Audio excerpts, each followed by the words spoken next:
네, 오후 시간까지 예배의 자리를 지키신 우리 성도 모든 분들을 환영하고 축복합니다. 저는 몇 해 전에 TV를 보다가 나이가 지긋하신 어른 한 분이 청렴한 젊은이를 앉혀놓고 부탁하는 것을 들었습니다. 무엇이라고 부탁했냐면 나쁜 사람을 위해서 일을 해주게나 건강한 사람한테는 의사가 쓸 데가 없으니 세상에 병들어 있는 이 세상의 나쁜 사람들을 위해서 청년 자네가 일을 해주게 라고 이야기했습니다. 분명히 CTS가 아니었습니다. 공중파 방송이었고 방송에 나온 그 두 사람이 대화하는 장면이었는데요. 우리는 알고 있잖아요. 우리는 이 말씀이 하나님의 말씀이고 성경의 말씀이라는 걸 알고 있지만 그 방송에서 나왔던 그 두 배우는 하나님의 말씀을 모르는 사람이었는데 이야기를 했습니다. 이 짧은 메시지가 병든 사람들을 위해서 나쁜 사람들을 위해서 청년 네가 필요해 라고 말하는 이 메시지가 제 마음속에 오래도록 남아서 생각했습니다. 오늘 본문 말씀에 예수님께서 말씀하셨습니다. 내가 세상에 화평을 주러 온 줄로 생각하지 말라. 내가 주러 온 것은 화평이 아니라 검이다 라고 이야기하셨습니다. 달달한 것 또는 친화하는 것, 유유하고 평온하게 흐르는 어떤 강물 같은 말이 아니라 일촉즉발의 칼을 내가 너희에게 주기 위해서 이 땅에 왔다고 오늘 본문 말씀에 되어 있습니다. 검과 칼은 분쟁을 의미합니다. 어떤 것을 차지해야 될 때 찌르고 삼키고 하는 일들을 위해서 사용하는 것입니다. 근데 이것이 바로 예수님의 마음입니다. 혹자는 교회에 나오기 위해서 내가 위로받고 싶어서 교회를 갑니다. 내가 마음의 평안을 위해서 교회에 갑니다. 라고 이야기하면서 교회로 나옵니다. 그런데 예수님의 말씀은 나는 너희에게 그 안일함을 주기 위해서 온 것이 아니라 너희를 찌르러 왔노라. 너희에게 깨달음을 주러 왔느라 라고 말씀하셨습니다. 예수님께서 마치 분쟁을 조장하시는 것과 같습니다.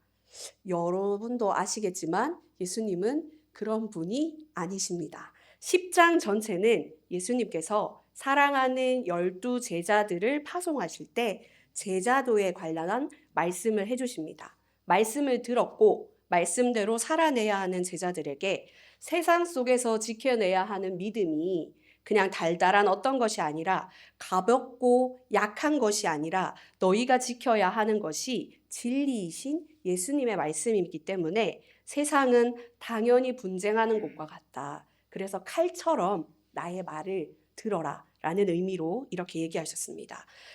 마지막 때를 예언하였던 미가 선지자가 미가서 6장 7절에 이렇게 말했습니다.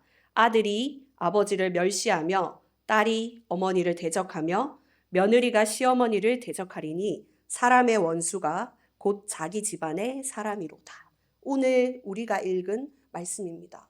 살을 붙이고 사는 가족이 왜 이렇게 대적하는가에 대해서 의문을 하고 있었는데 미가 예언자가 말했듯이 마지막 때는 윤리가 무너진 것이고 그리고 예수님의 때에는 동일합니다. 더 악해지거나 또는 더 강화되었습니다. 예수님을 믿는다는 이유로 박해를 많이 받았던 우리의 선진들을 기억한다면 가족들에게조차도 우호적인 대접을 받지 못했습니다. 마태복음 10장 21절에 이렇게 나와 있습니다. 그리고 마가복음 13장 12절에도 일맥상통하게 나와 있는데 장차 형제가 형제를 아버지가 자식을 죽이는 데에 내주며 자식들이 부모를 대적하여 죽게 하리라. 마지막 때를 살아가는 제자들의 삶은 가족에게도 예외가 없었습니다. 시몬이 아기 예수를 안고 마리아를 향해서 누가복음 2장 34절에서 35절 이렇게 말했습니다.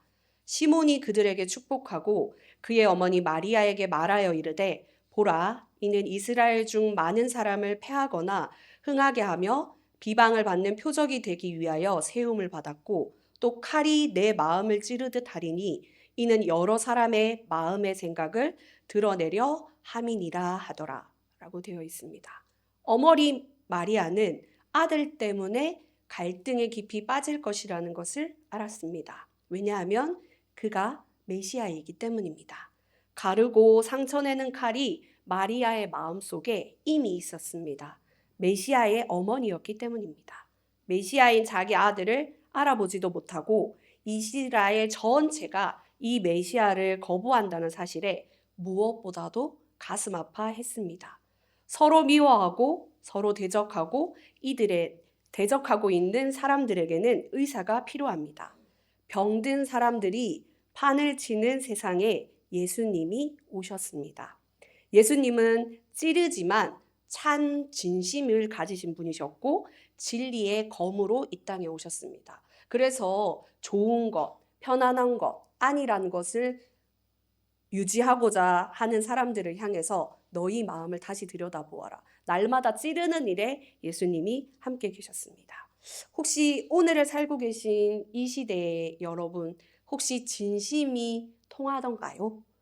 저는 질문해 보았을 때 제가 이제 몇 해 전에 있었던 일인데 아파하는 친구를 위해서 업어도 주고 같이 부축해서 기도원도 다니고 그리고 그 친구를 향해서 제가 줄 수 있는 모든 것들을 다 내어줬어요. 그래서 그 친구가 좀 더 튼튼해지기를 바랬고 좀 더 강해지기를 바래서 모진 말도 내뱉었습니다. 모든 시간 밥도 같이 먹고 가고 싶은 곳도 같이 가고 시간을 보냈는데 결국 그 친구가 저를 향해 삿대질을 했습니다. 나쁜 X라고 저한테 얘기를 하고 그 친구는 저와 인연을 끊었어요. 그때 제 마음이 어땠냐면 그냥 하루 이틀 보아왔던 사이가 아니라 몇 년의 시간 동안을 시간을 내고 에너지를 쏟아부었는데 나를 향해서 본인이 생각하는 대로 행동하지 않았기 때문에 제게 그 일들을 했을 때 제 마음 안에 경험하지 못했던 억장이 무너지는 것 같은 마음을 느꼈던 것 같아요.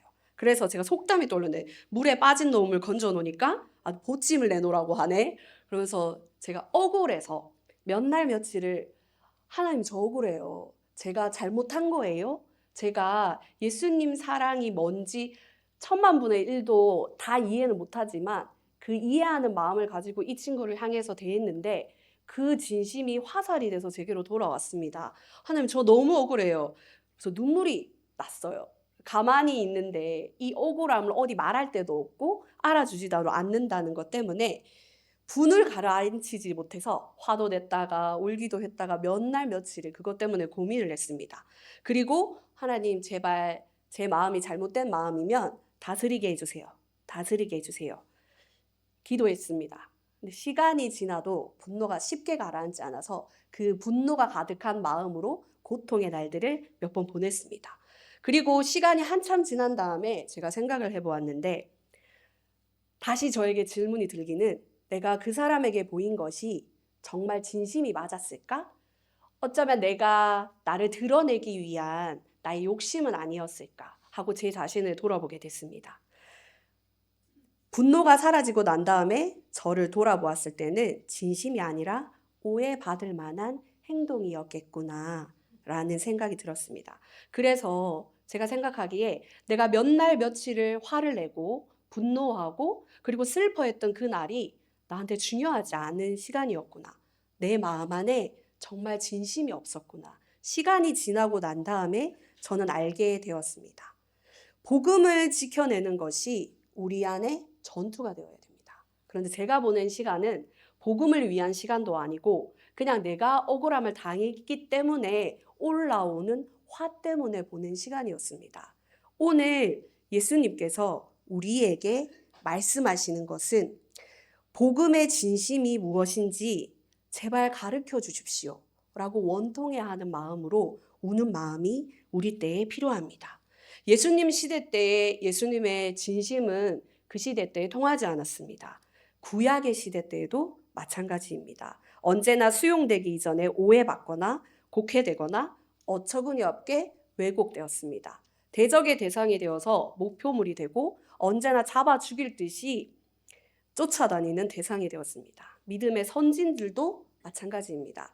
노아는 어땠을까요? 하나님의 뜻을 담아서 진심으로 여러분 방주에 들어오십시오. 40일 동안 비가 내릴 겁니다. 여러분 다 물로 다 쓸어서 죽음을 맞이할 것입니다. 목이 외쳐라. 목이 터져라고 외쳤을 거예요. 그런데 아무도 듣지 않았고 노아의 8가족만이 듣고 갔습니다. 사람들이 미치광이라고 욕을 했고요. 몇십 년을 방주를 치었지만 그 방주에 올라탄 사람은 일부였습니다. 모세는 어떠했습니까? 모세는 자신의 형제인 히브리 노예들에게 중노동을 시키는 히브리 노예들이 중노동하고 그리고 그들에게 박해당하는 모습을 보고 그 노동을 시켰던 사람을 죽여버렸습니다. 그런데 그 모세의 진심이 통했습니까? 통하지 않았습니다. 사람을 죽이는 살인자라는 꼬리표로 자기 종족들이 모세를 향해서 진심을 묵살하고 꼬리표를 달아주었습니다.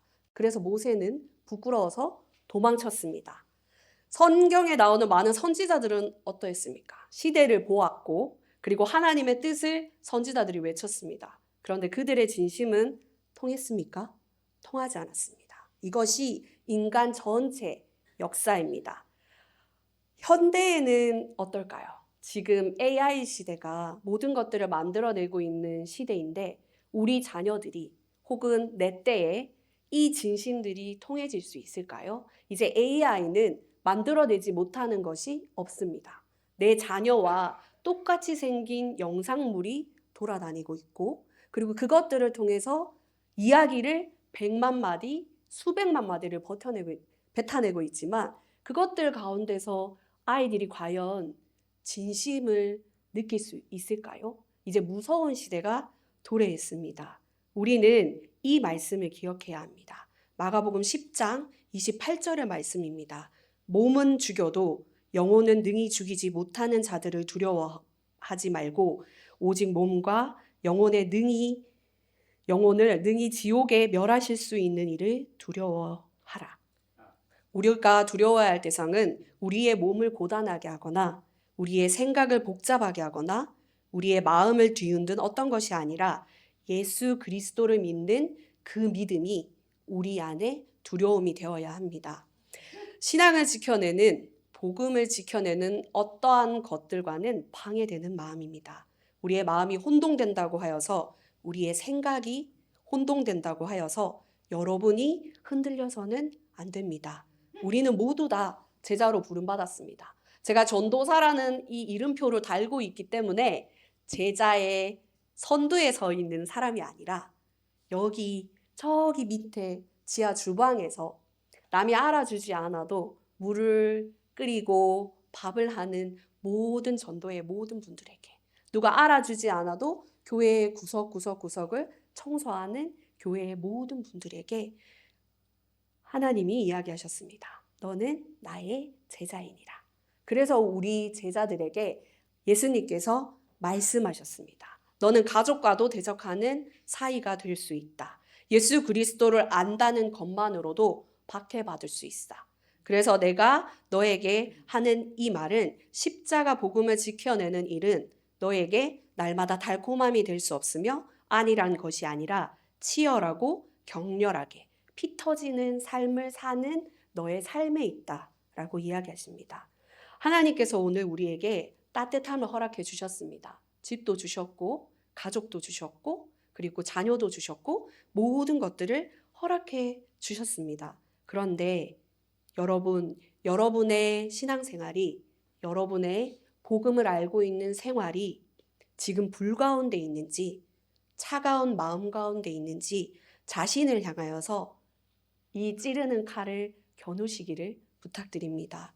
이 칼을 겨누는 마음은 너를 향하여서 겨누는 마음이 아닙니다. 예수님이 칼 가지고 오셨대. 이것들을 화해하기 위해서 오신 것이 아니라 칼을 가지고 오셨어. 그래서 그 칼을 내가 너한테 줄게 라고 외치는 것이 아니라 그 칼은 나를 향하는 것입니다. 내가 오늘 이 복음 앞에 예수님이 십자가에서 돌아가시면서 지켜내신 이 생명의 값이 내게 정말 얼마나 다가오고 있는가. 이 칼을 내게로 돌려서 주님, 내가 찢어지는 고통으로 이 복음을 가지고 있습니까? 주님, 내가 뜨뜻미지근하게 그냥 주일날 오고 주일날 헌금하고 주일날 뭐 하는 썬데이 크리스찬으로 살고 있지 않은가? 이 질문 앞에 여러분이 오늘 읽은 말씀을 마주하셨으면 합니다. 저는 아이를 가르치는 전도사입니다. 유치부와 아동부, 지금 이제 2살이 된 너무 귀여운 아기부터 초등학교 6학년까지 친구들에게 말씀을 전하고 있습니다. 하나님의 말씀이 이 친구들에게 온전히 전해지기 하기 위해서 그들의 언어로 풀어서 설명하기는, 얘들아, 너희 마음 안에 예수님 마음하고 그리고 너희들이 가지고 있는 욕심의 마음이 있어. 이 2가지 마음이 너희들을 데리고 날마다 싸울 거야. 예수님 마음도 있고 너희들의 욕심의 마음도 있는데 이 2마음 중에서 예수님 마음을 지켜내는 것은 절대로 쉽지 않을 거야. 그런데 이 싸움을 절대로 포기하면 안 된단다. 너희들이 지금 지켜내는 그 마음 때문에 엄마도 잊어버릴 수 있고 아빠도 잃어버릴 수 있어. 그런데 사랑하는 우리 친구들이 2마음 가운데서 뭐가 진짜인지 몰라서 고민할 수도 있지만 너희는 꼭 예수님의 마음을 붙들어라. 저는 제가 키우고 있는 자녀에게도 계속해서 이야기해주고 있습니다. 신웅아, 예수님 믿으면 복 많이 받을 수도 있고 엄청나게 어려움을 당할 수도 있어. 그런데 그 2가지 중에서 선택할 일이 있으면 예수님한테 물어봐. 예수님이라면 어떻게 하셨을까? 꼭 물어봐 라고 얘기해요. 지금은 모범 답안을 내놓습니다. 아주 학습을 잘 받아가지고 엄마 당연히 나는 예수님 마음 선택하지 라고 모범 답안을 내놓는데, 세뇌시키듯이 저는 교육시키고 있어요. 이 세뇌된 교육이 진짜 찌르는 칼 같은 고통이 자기 앞에 왔을 때 선택할 수 있는 하나의 실마리가 되기를 간절히 소원합니다.